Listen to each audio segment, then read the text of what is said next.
I'm glad you're all here because we may need some help with the trucks later on today with some drivers. So all of you are here. You can kind of drive your way home and plow your way home maybe on that. But first of all, let me just say thank you for what you do every day. The regional planning groups over the years, I've had experience with that in my career. And no more important than what it's been over the last few years trying to figure out how this state's going to move forward on infrastructure. And Ed, thank you for the comments, for the introduction. Look, I'm not a guy, I'm a little old school, I guess I want to say, but I don't give up very easily. So, I might hit a bump in the road for better terms, I guess, but I'm going to keep driving down the road as long as I can get down the road.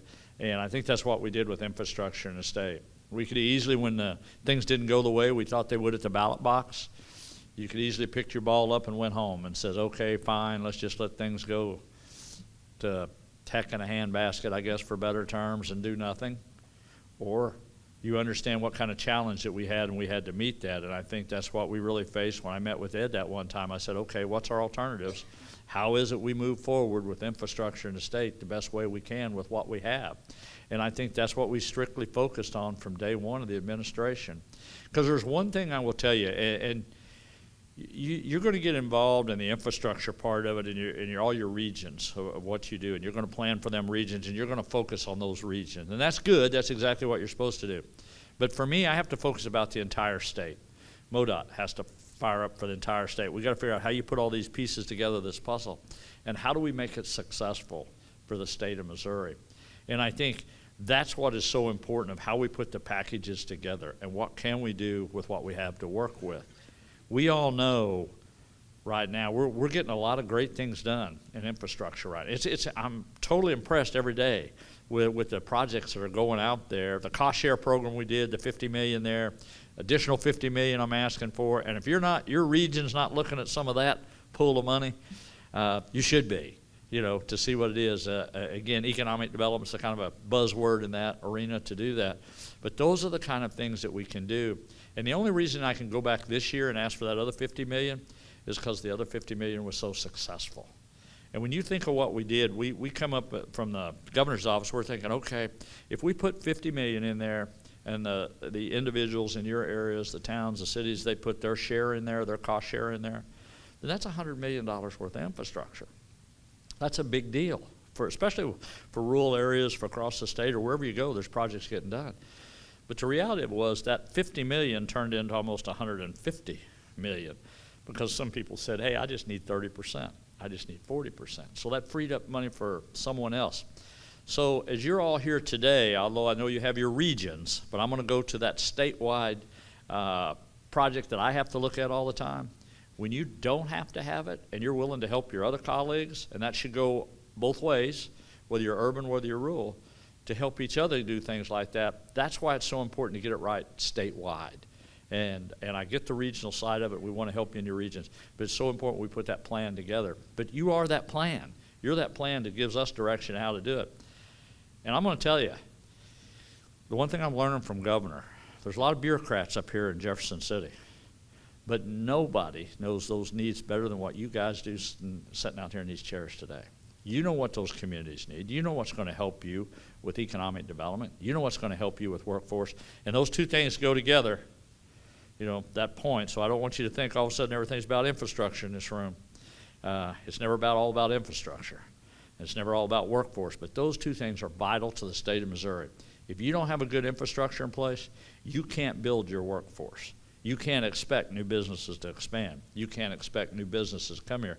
Because the first thing they will ask when I go meet with them is what's the infrastructure like in this state and what's the workforce like. Those two things go hand in hand. So I think that's why that's so important that you realize that when you're planning, what is it you're planning for? Are you planning for today or are you planning for tomorrow? And all of us need to plan for tomorrow, I'll be right honest with you. There's not a whole lot any of us can do about what happened yesterday, but we sure got an opportunity to make changes in the state of Missouri for the better. You know what? Since I became governor, well, you all know how I became governor in the state of Missouri. I don't think that's no secret. I kind of jokingly say this, but it's really kind of true. One of the things I tell people all the time, one of the good things about coming to governor the way I did, I didn't promise nobody nothing. So I can literally go out here and just do the job of a governor and put people of Missouri first and put what I think is important, and I try to do that every day. I've been very fortunate to have the career I've had to be the governor of this state.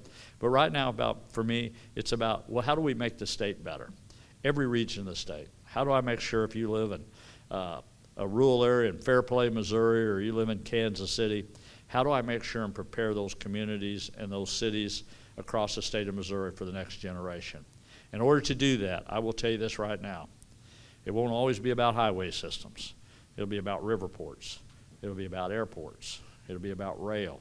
Everything that comes to the apply of infrastructure, you're going to see Missouri has some tremendous opportunities in the future.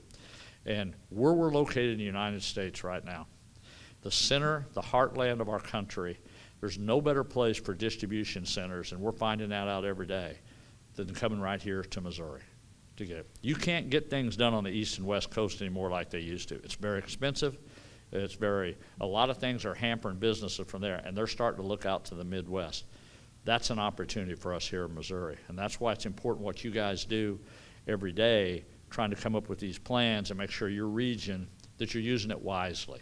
You're using it wisely. And believe me, I know you get a lot of pressure sometimes for certain projects, and somebody's project's always a little more important than somebody else's is, but at the end of the day, it's about making sure you get the right projects that are good for the people of the state of Missouri. And that's what I continue to focus on in the state of Missouri. Kind of finishing up here, I just want to tell you, how much I appreciate working with MoDOT. We've worked hand in hand over this year. Getting some of the things we've done with infrastructure is just unreal in a little over a year what we've done. And you look at the Roadsport Bridge in the state, you look at the cost share program we did, we look at the bonding we did in the state of Missouri. That $300 million worth of bonding we started is really going to generate about $1 billion in economic development across the state, $1 billion.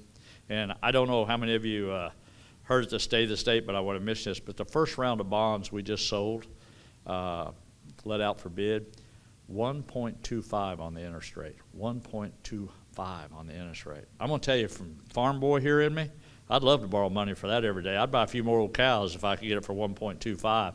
But I tell you that because that's an opportunity for us to move forward in infrastructure in this state. And so I'm so glad we did that. Wouldn't have happened if it hadn't been legislators, governor, you folks sitting here today, MoDOT, working together for one common cause, and that common cause was trying to make Missouri a better place. And it was one of the proudest moments I had last year when we got all of that stuff done to move forward. We got a lot more work to do, don't get me wrong. We got major problems out there. We got to figure out what we're going to do in infrastructure in the future. So what we did is a start. It is a small first step, but we can't continue going the way we are on that.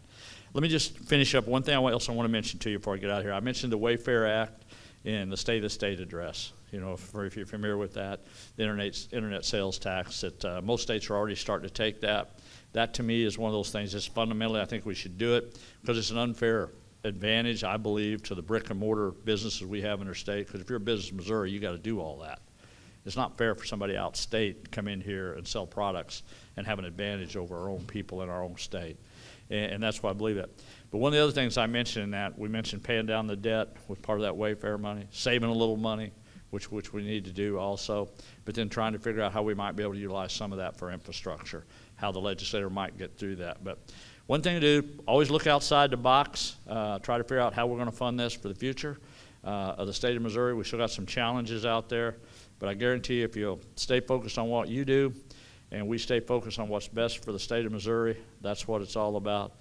And in closing, let me say this. Me and the First Lady, again, have had blessed to have the careers we've had, but I tell you, every day I go to work, I try to figure out what's the best thing I can do for the next generations. All of you that's got picked to be here today in this room, you've been specially of why you got there, and you're there for a reason because it's a leadership role, no matter what. But what's really important is what are we doing in this state to make sure those next generations have the same opportunities all of us had sitting in this room today. That's what really important. It's what drives me and her every day to go to work up here. It is an honor and privilege to be the governor of the state of Missouri. God bless you, God bless Missouri, and God bless the United States of America. Thank you very much. Thank you.